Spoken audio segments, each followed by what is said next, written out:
Gaming Bolt presents 15 amazing secrets in Quantum Break. We have to cover quite a number of points, so in the interest of time, let us jump right into it. Alan Wake video. Even though Alan Wake didn't make too much sense, and dear lord all those battery product placements, Remedy still really likes the game. This first secret can be found in a tent before the physics building in Act 1, Chapter 1.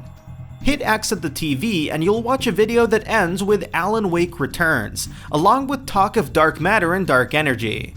But there's something fishy about the guy starring in the video. Sam Lake cameo. It's Sam Lake, the director and screenwriter for Quantum Break. That's not even mentioning the man's legendary status as the grimacing face of Max Payne. What's he doing in an Alan Wake video? Are Max Payne and Alan Wake going to cross paths soon? Is there any real possibility of that ever happening? Probably not, but it's still a cool secret. Bright Falls reference. In Act 1, Chapter 1, you'll meet Paul Serene, the main antagonist of Quantum Break. He's suitably more chilled out and non-murderous here, but take a look at his t-shirt. It's for the fictional death metal band Stone Crow. But it's the first date that's intriguing. It references Bright Falls, the town that Alan Wake is set in. Alan Wake Blackboard. The Alan Wake references don't stop just yet.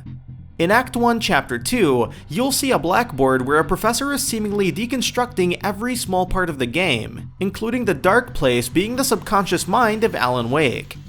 Alan Wake's face and "It's not a lake, it's an ocean" are also included because why not? The Sudden Stop by Alan Wake. Move about through Act 2, Chapter 2, and on top of a gurney, you'll see The Sudden Stop written by Alan Wake.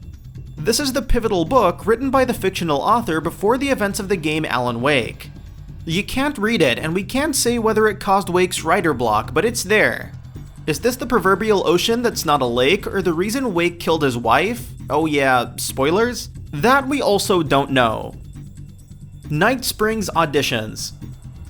Yet another Alan Wake reference appears in Act 4, Chapter 1. Discover a TV in one of the warehouses before bad stuff goes down, and you'll discover the show Night Springs. This was Alan Wake's fictional Twilight Zone style show, but instead, it features different actors trying to speak the opening monologue for the show in as serious a manner as possible. The results are kind of hilarious, especially when the final result is absolutely not the Night Springs name. X-Men. Shawn Ashmore is the same actor who played Iceman in the X-Men films, from the awful X-Men The Last Stand to the Days of Future Past. It was no secret when Quantum Break was officially dated for release, and the game itself makes a joke about it right off the bat in the opening scenes when a taxi driver asks if you're some kind of gosh darn X-Man. Thank goodness we got that out of the way early.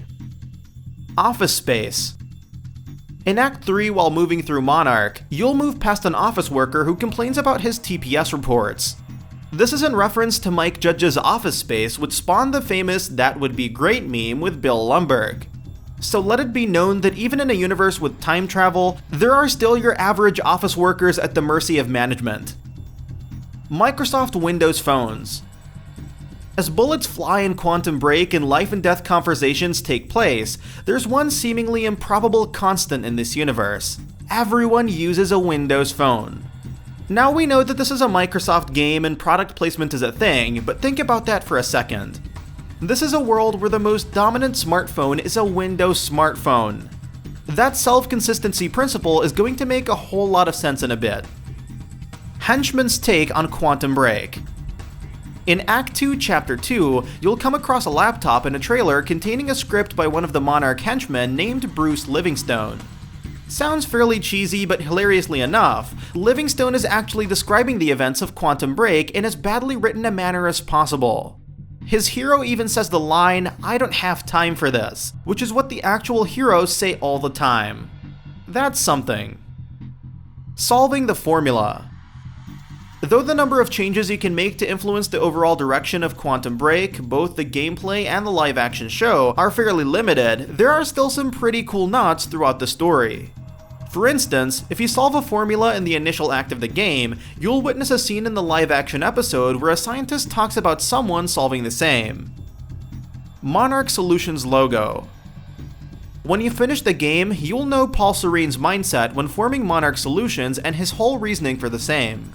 However, when you look at the logo, you'll learn that it's the symbol of a butterfly.